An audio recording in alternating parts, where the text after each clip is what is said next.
Irmãos, a igreja, o registro da história da igreja, Velho e Novo Testamento, mostra que a nossa tendência é sempre se desviar do caminho do Senhor.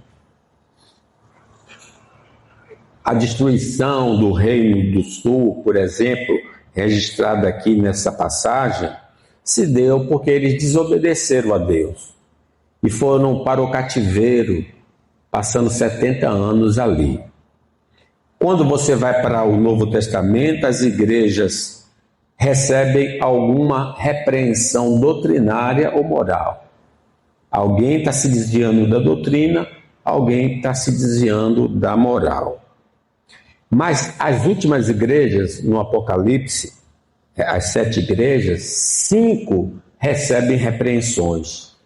Só 2 não recebem nenhum tipo de repreensão. 80% das igrejas da Ásia estão sempre se desviando do caminho do Senhor.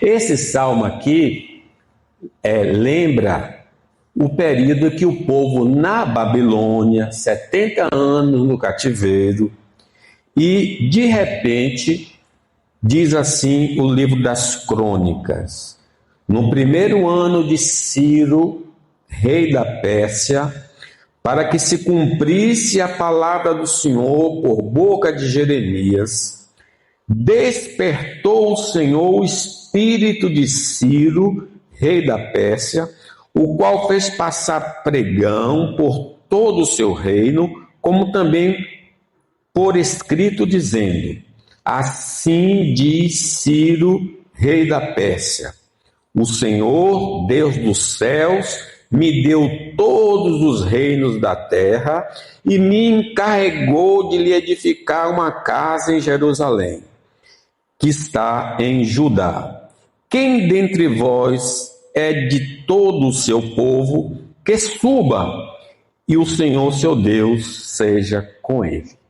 Então foi quando saiu essa notícia no Jornal da Babilônia, que quem pertencia ao Senhor poderia voltar à sua terra e construir o templo do Senhor. É aí que então vocês entendem o versículo 1. Vamos ler? Quando o Senhor restaurou a sorte de Sião, ficamos com o que sonha. O tema desta noite é a restauração do povo de Deus.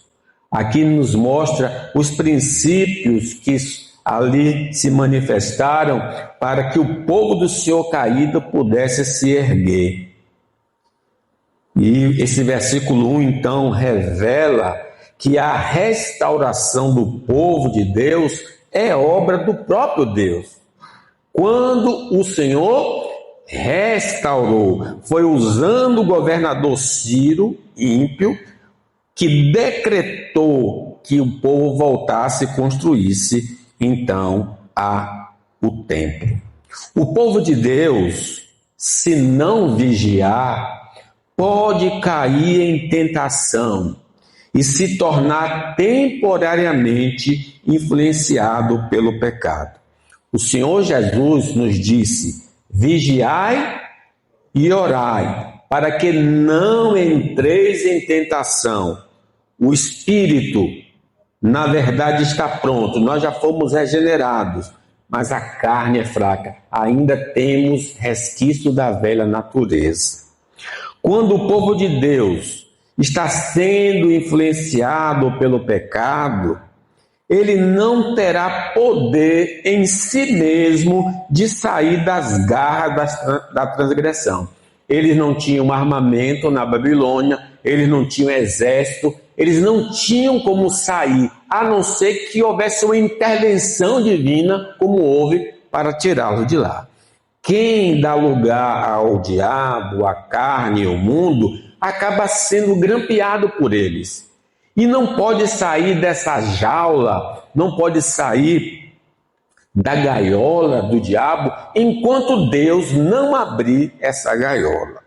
Diz a palavra de Deus em Romanos: porque nem mesmo compreendo o meu próprio modo de agir, pois não faço o que prefiro, e sim o que detesto. Ora, se faço o que não quero, consinto com a lei que é boa. Neste caso, quem faz isso já não sou eu, mas o pecado que habita em mim. Porque eu sei que em mim, isto é, na minha carne, a velha natureza, não habita bem nenhum, pois o querer o bem está em mim, não porém o efetuá-lo, porque não faço o bem que prefiro, mas o mal que não quero, esse faço. Mas se faço o que não quero, já não sou eu quem o faz, e sim o pecado. É uma pessoa que caiu na garra do pecado, está querendo se libertar, mas do pecado não deixa, porque por si só não é possível.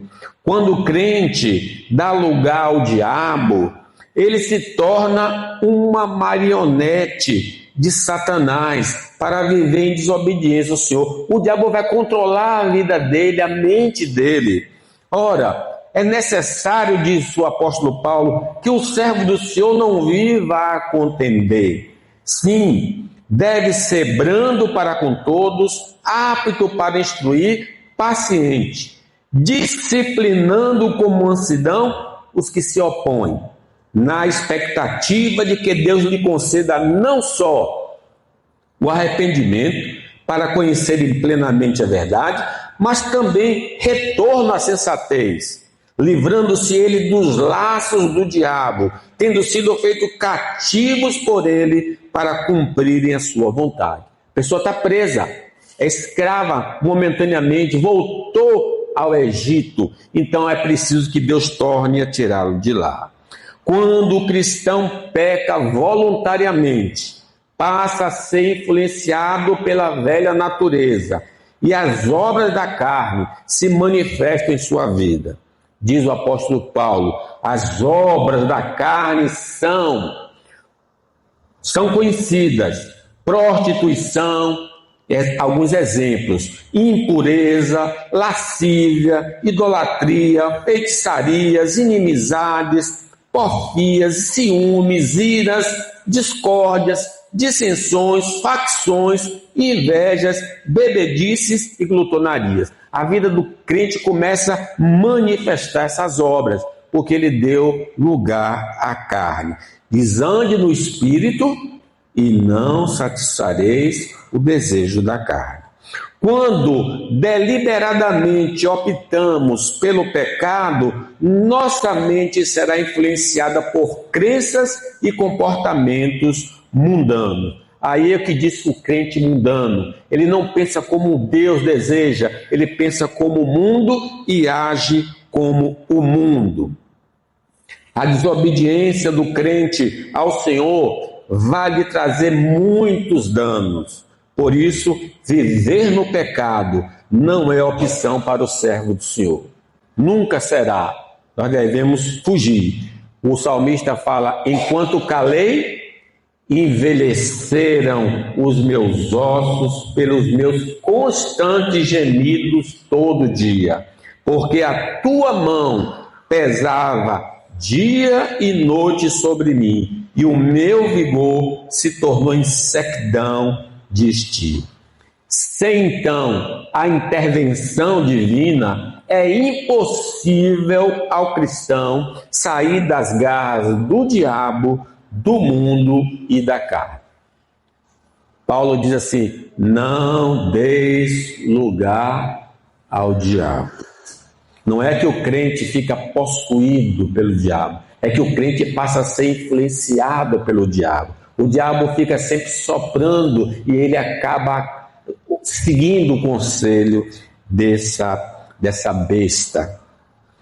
Irmãos, Deus é que vai então gerar no coração do crente desobediente os ingredientes do arrependimento. É Deus que vai, pelo Espírito Santo e pela palavra, convencer aquele crente do pecado, da justiça e do juízo. Então, a igreja deve pedir ao Senhor a libertação das armadilhas que estão prendendo o crente desobediente. Uma vez que nós sabemos que os nossos irmãos que caíram não podem por si mesmos se levantar, nós devemos interceder por eles, pedir que Deus possa ajudá-los a sair desta prisão.